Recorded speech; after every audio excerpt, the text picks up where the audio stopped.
নমস্কার সবাইকে বন্ধুরা, আজকে 10 জুলাই 2025 ইংরেজি ত্রিপুরা দর্পণ পত্রিকায় উঠে আসা একটি বিশেষ গুরুত্বপূর্ণ হেডলাইনের বিস্তারিত আলোচনা কি দেওয়া হয়েছে সেটা এখন আমরা দেখব।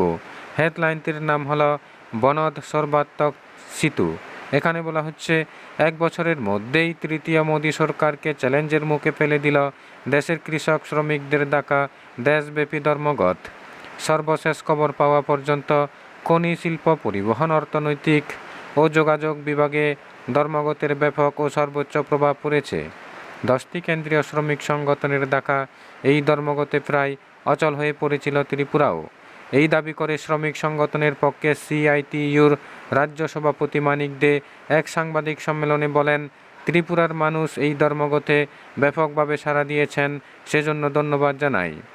তিনি বলেন, বনধ যে মানুষ মানবে সেটা ক্ষমতাসীনরা বুঝতে পেরে জোর জবরদস্তির পথ বেছে নিয়েছিল, কিন্তু প্রতিরোধের সামনে চলপালায় সিদ্ধান্ত কার্যকর করেছে। তিনি তথ্য দিয়ে জানান যে 80% গাড়ি চলেনি।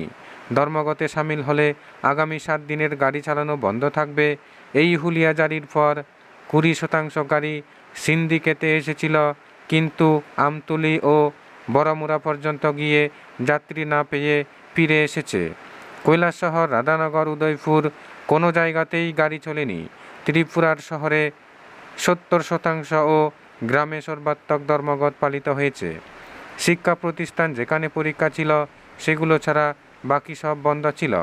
এক প্রশ্নের উত্তরে মানিক দে বলেন, ধর্মঘটিরা সিদ্ধান্ত অনুযায়ী পিকেটিংয়ে যায়নি, মানুষের মেজাজ ও স্বতঃস্ফূর্ততার উপর ভরসা করেছি, এতে ব্যাপক সাফল্য এসেছে। তিনি বলেন, সমস্ত দক্ষিণ ভারতে, উত্তর ভারত, উড়িষ্যা, পশ্চিমবঙ্গ ও বিহারে বনধে ব্যাপক সাড়া পড়েছে।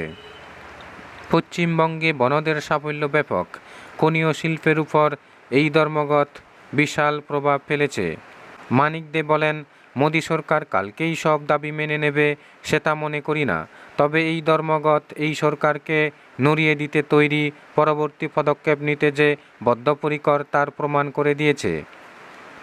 সিআইটিইউর রাজ্য সম্পাদক শঙ্কর দত্ত বলেন, 25 কোটি শ্রমজীবী মানুষ এই ধর্মঘটে সামিল হয়েছে। ত্রিপুরার গ্রাম শহর পুরোপুরি জনমানবহীন। এই অবস্থায় 10% মতো অটো ও টমটম চলেছিল। যাত্রীর অভাবে তারাও বাড়ি ফিরে গেছেন। পাঞ্জাব ন্যাশনাল ব্যাংক সহ রাষ্ট্রায়ত্ত ব্যাংক পুরোপুরি বন্ধ ছিল।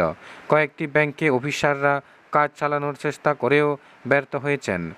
বিমা সংস্থায় 72%, বিএসএনএলে 88% ধর্মঘট সফল হয়েছে বলে শঙ্কর দত্ত জানান। রাজ্য কৃষক সভার সম্পাদক পবিত্র কর বলেন, গ্রাম পাহাড়ে কৃষিকাজ স্তব্ধ ছিল। মোদী সরকারের জনবিরোধী নীতির বিরুদ্ধে সংযুক্ত কিষাণ মোর্চার জেহাদ আজ মোদী সরকার বুঝতে পারলে ভালো, তা না হলে তল্পা গোছানো শুরু করুক। সাংবাদিক সম্মেলনে উপস্থিত ছিলেন অন্য শ্রমিক সংগঠনের পক্ষে মিলন বৈদ্য, রঘুনাথ সরকার, দীপক দেব ও স্বপন ভৌমিক।